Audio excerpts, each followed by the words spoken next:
बिस्मिल्लाहिर्रहमानिर्रहीम। अस्सलाम वालेकुम बच्चों, उम्मीद करती हूँ आप लोग खैरियत से होंगे। बेटा हम लोगों ने चैप्टर 3 एंजाइम स्टार्ट किया था। कल हमारा फर्स्ट इंट्रोडक्टरी लेक्चर था जिसमें हमने देखा था कि एंजाइम्स होते क्या हैं, एंजाइम का स्ट्रक्चर क्या है, कौन कौन से कंपोनेंट्स पाए जाते हैं एंजाइम में। एट द एंड हमने डिस्कस किए थे टाइप्स ऑफ कोफैक्टर। तो बच्चों आज हमने डिस्कस करना है एंजाइम का मैकेनिज़्म ऑफ एक्शन, कि कैसे एंजाइम अपना एक्शन परफॉर्म कर रहे हैं, कैसे एंजाइम जो है वो एक सबस्ट्रेट को प्रोडक्ट के अंदर कन्वर्ट करता है। इसके बाद हमने मोड ऑफ एक्शन के मॉडल्स देखने हैं एंजाइम एक्शन के। ठीक है, दो मॉडल हैं, लॉक एंड की मॉडल और इंड्यूस फिट मॉडल, और उनके एट द एंड डिफरेंसेस भी करेंगे। तो बेटा स्टार्ट करते हैं हम मैकेनिज्म ऑफ एंजाइम एक्शन से।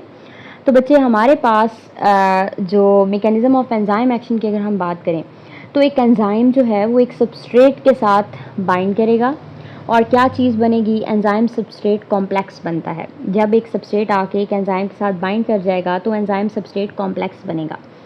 ये जो एंजाइम सबस्ट्रेट कॉम्प्लेक्स है ये कन्वर्ट होता है एंजाइम प्रोडक्ट कॉम्प्लेक्स में, यानी जब वो एंजाइम उस सबस्ट्रेट को प्रोडक्ट में कन्वर्ट कर देगा तो कुछ देर के लिए प्रोडक्ट वहाँ पे अटैच रहती है at the surface of enzyme.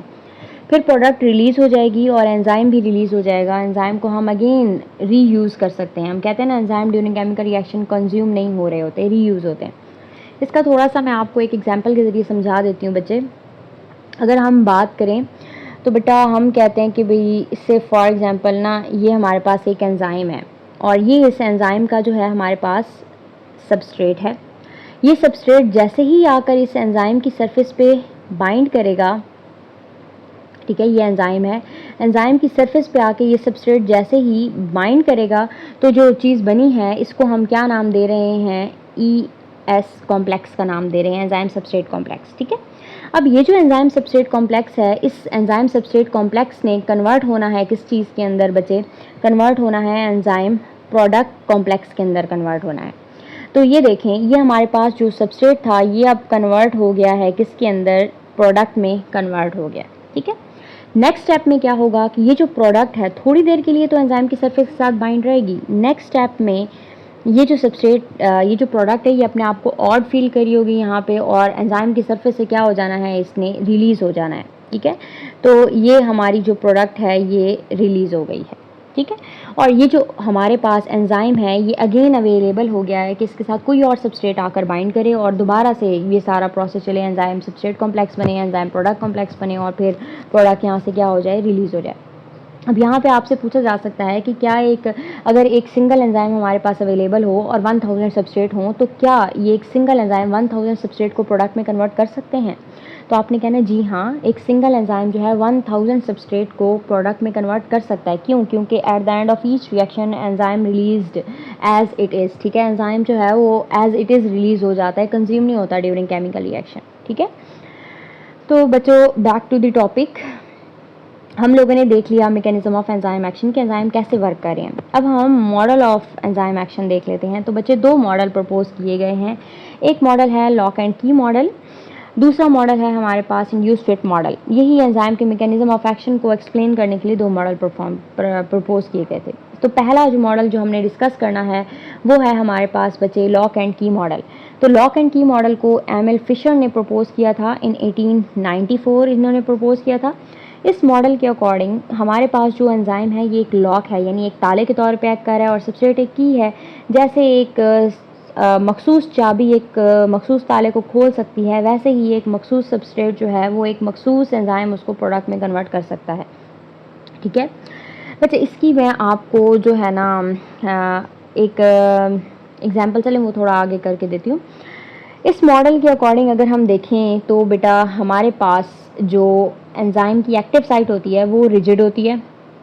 ठीक है, वो हार्ड होती है, उसकी डेफिनेट एक शेप होती है। ठीक है, रिजिड है, उसकी डेफिनेट शेप है, वो अपनी शेप चेंज नहीं करती। ये देखें, ड्यूरिंग और आफ्टर केमिकल रिएक्शन जो है सबस्ट्रेट एक्टिव साइट की जो शेप होगी उसके अंदर कोई फ़र्क नहीं आएगा।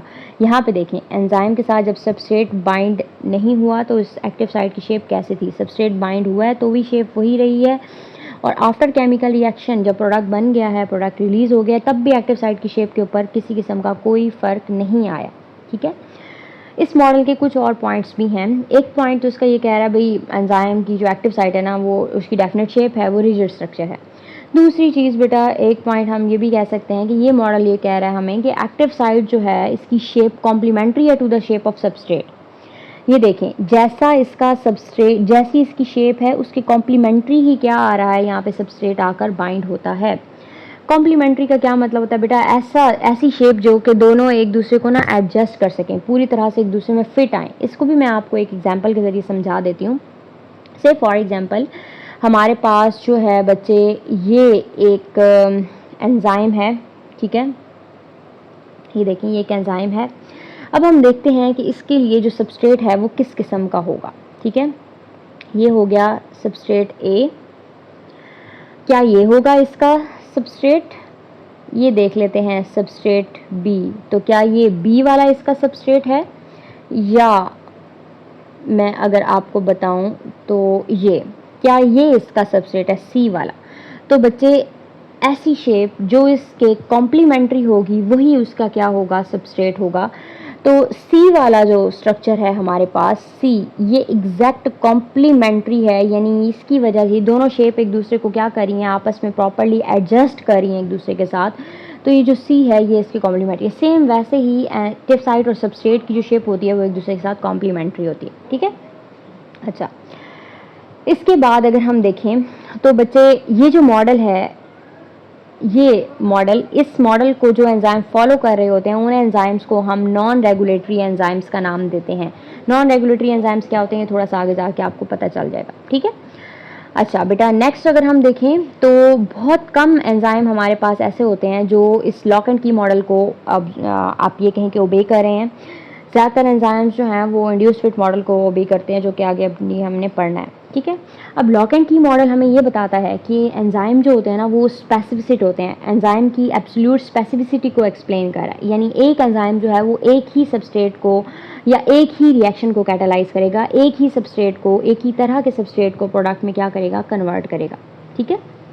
तो अभी तक हमने लॉक एंड की मॉडल की कौन कौन से पॉइंट देखे। पहला कि एमएल फिशर ने प्रपोज किया था, दूसरा एक्टिव साइट की डेफिनेट शेप होती है, रिजिड स्ट्रक्चर है इसका। नेक्स्ट, शेप जो है एक्टिव साइट की वो कॉम्प्लीमेंट्री है to the shape of substrate. दूसरी चीज़ कि एक पार्टिकुलर सबस्ट्रेट ही एक एक्टिव साइट के ऊपर बाइंड कर सकता है, स्पेसिफिक सबस्ट्रेट बाइंड होगा और कोई शेप में चेंज नहीं आएगा एक्टिव साइट की ड्यूरिंग और आफ्टर रिएक्शन। और ये नॉन रेगुलेटरी एंजाइम्स जो हैं वो इस मॉडल को फॉलो करते हैं, ठीक है। जिसमें से एक एग्जांपल आपको यहाँ पे यूरिएज की दी गई है कि यूरिएज जो है ये यूरिया और वाटर को कन्वर्ट करता है, किसमें, अमोनिया और कार्बन डाइऑक्साइड में। ये सिर्फ इसी रिएक्शन को कैटालाइज करेगा और किसी भी रिएक्शन को ये कैटालाइज नहीं करता, इसके सबस्ट्रेट स्पेसिफिक है। नेक्स्ट मॉडल जो हमारे पास जो हमने पढ़ना है बच्चों वो है induce fit model. Induce fit model को डैनियल कॉस्टलैंड ने प्रपोज किया था, 1959 में प्रपोज किया इन्होंने। इस मॉडल के अकॉर्डिंग जो एक्टिव साइट है वो रिजिड नहीं है, बल्कि एक्टिव साइट क्या है भला, इट इज़ फ्लेक्सिबल। ये क्या है, फ्लेक्सिबल है एक्टिव साइट, ठीक है। इसकी जैसे ही हमारे पास बेटा एक सबस्ट्रेट आके बाइंड होगा तो एक्टिव साइट की शेप के अंदर क्या आती है, तब्दीली आती है। जब तक एक्टिव साइट की शेप में तब्दीली नहीं आएगी तब तक क्या होगा कि प्रोडक्ट नहीं बनेगा। इसकी मैं आपको आगे डायग्राम से दिखा देती हूँ। बच्चे ये देखें, ये हमारे पास यहाँ पे आप देखें तो बेटा आपको नज़र आ रहा होगा, ये हमारे पास एक एंजाइम है, ये इसका सबस्ट्रेट है। इसकी एक्टिव साइट की शेप आप ज़रा चेक कर लें कैसी है। जैसे इसके साथ आके सबस्ट्रेट बाइंड हुआ है, एंजाइम सबस्ट्रेट कॉम्प्लेक्स बना है, तो एक्टिव साइट की शेप में क्या आ गई है, तब्दीली आ गई है। प्रोडक्ट कन्वर्ट हुआ है और प्रोडक्ट बनने के बाद जब प्रोडक्ट रिलीज़ हो गया तो एक्टिव साइट की शेप दोबारा पहले जैसी हो गई है। यानी कि ये मॉडल क्या कह रहा है भला कि एक्टिव साइट जो है हमारे पास वो फ्लेक्सिबल होती है। जैसे ही सबस्ट्रेट आके यहाँ पे बाइंड करेगा तो एक्टिव साइट की शेप क्या हो जाएगी, वो चेंज हो जाएगी, यानी कि मॉडिफिकेशंस आ जाएंगी इसके अंदर। अब यहाँ पे अगर हम देखें तो बच्चे हमारे पास ये जो मॉडल है वो हमें ये कह रहा है भला कि एक से ज़्यादा जो ग्रुप ऑफ रिलेटेड सबस्ट्रेट होते हैं वो भी आके इस एक्टिव साइट के साथ बाइंड कर सकते हैं, और जैसी एक्टिव साइट, जैसी शेप सबस्ट्रेट की है, एक्टिव साइट अपनी शेप उसके कॉम्प्लीमेंट्री कर लेगी और उसको क्या कर लेंगे, प्रोडक्ट के अंदर कन्वर्ट कर देगी, ठीक है। ये बिल्कुल वैसी ही बात है जैसे आप ना एक बच्चे जिसको यूज़ करते हैं ना, क्ले को यूज़ करते हैं डिफरेंट शेप्स बनाने के लिए, और सारा उस क्ले के ऊपर आप जो भी हार्ड सॉलिड चीज़ रखेंगे उसकी शेप बिल्कुल वैसी ही हो जाती है, ठीक है। तो सेम ये भी वैसा ही है एंजाइम, इस मॉडल के अकॉर्डिंग एंजाइम ऐसे ही एक्ट कर रहे हैं जैसे सबस्ट्रेट आके बाइंड करेगा एक्टिव साइट के साथ, एक्टिव साइट अपनी शेप चेंज कर लेगी according to the shape of substrate और उसको कन्वर्ट कर देगी प्रोडक्ट में और दोबारा से पहले वाली हालत में आ जाएगी। ठीक है, तो बच्चे यहाँ पे इसकी आपको एग्जाम्पल भी इन्होंने दी है, कार्बोनिक एनहाइड्रेज इसकी एग्जाम्पल है। और ये देखें कार्बोनिक एनहाइड्रेज जो है वो एक से ज़्यादा तरह के सबस्ट्रेट के साथ बाइंड हो रहा है और केमिकल रिएक्शन को कैटालाइज कर रहा है। यहाँ पे अगर आप देखें तो बच्चे यहाँ पे जो है कार्बोनिक एनहाइड्रेज Hb+4O2 के साथ बाइंड होगा और उसको ऑक्सीहीमोग्लोबिन में कन्वर्ट कर रहा है और सेकंड रिएक्शन में ये जो कार्बोनिक एनहाइड्रेज है ये कार्बन डाइऑक्साइड और वाटर के साथ मिल के कार्बोनिक एसिड बना रहा है और फिर कार्बोनिक एसिड के साथ भी मिल के क्या बना रहा है भला, बाइकार्बोनेट आयंस और H पॉजिटिव आयंस में इसको कन्वर्ट कर रहा है। यानी कि इसके साथ एक से ज़्यादा जो रिलेटेड सबस्ट्रेट होते हैं वो क्या कर लेंगे, बाइंड कर लेंगे। और ये जो मॉडल है हमारे पास बच्चे ये रेगुलेटरी एंजाइम्स, ऐसे एंजाइम्स जो कि इस मॉडल को फॉलो करते हैं उनको हम क्या कहेंगे, रेगुलेटरी एंजाइम्स का नाम देंगे या एलोस्टेरिक एंजाइम्स का नाम देते हैं। और यहाँ पे जैसे हमने कहा था कि ऐसे एंजाइम्स जो कि किस मॉडल को फॉलो करते हैं, लॉक एंड की मॉडल को, उनको हम क्या कहेंगे, नॉन रेगुलेटरी एंजाइम्स कहेंगे। ठीक है, अब आते हैं हम दोनों मॉडल के डिफरेंस की जानिब। तो बच्चे जो कुछ डिफरेंसेस यहाँ पे हैं और कुछ डिफरेंसेस मैंने आपको ड्यूरिंग लेक्चर भी बताए हैं, वो सारे डिफरेंसेस आप लोगों ने लिख के eight the end of the lecture, जब आप लेक्चर सुन लेंगे उसके बाद आपने अपने टीचर के साथ शेयर करने हैं ज़रूर। ठीक है, तो पहला डिफरेंस के लॉक एंड की मॉडल ये कहता है कि एक्टिव साइट जो होती है ना वो सबस्ट्रेट के कॉम्प्लीमेंट्री होती है। ठीक है, दोनों का एक दूसरे के साथ प्रॉपर फिट होना ज़रूरी है। एक्टिव साइट रिजिड है और जो कि ये बता रही है कि एंजाइम्स जो होते हैं ना स्पेसिफिक इन देयर एक्शन है। इंड्यूस फिट मॉडल ये कहता है कि एक्टिव साइट जो है वो सबस्ट्रेट के साथ कॉम्प्लीमेंट्री नहीं होती, जैसी शेप सबस्ट्रेट की होती है एक्टिव साइट अपने आप को उस तरह ढाल लेगी, अपनी शेप उस तरह बना लेगी, पहले वो ऐसी नहीं होती, उस तरह बाद में हो जाती है। और एक्टिव साइट फ्लेक्सिबल है यानी कि एंजाइम स्पेसिफिक नहीं है। अब आप लोग पूछेंगे भला कि भाई लॉक एंड की मॉडल ठीक है मैम या इंड्यूस फिट मॉडल दुरुस्त है।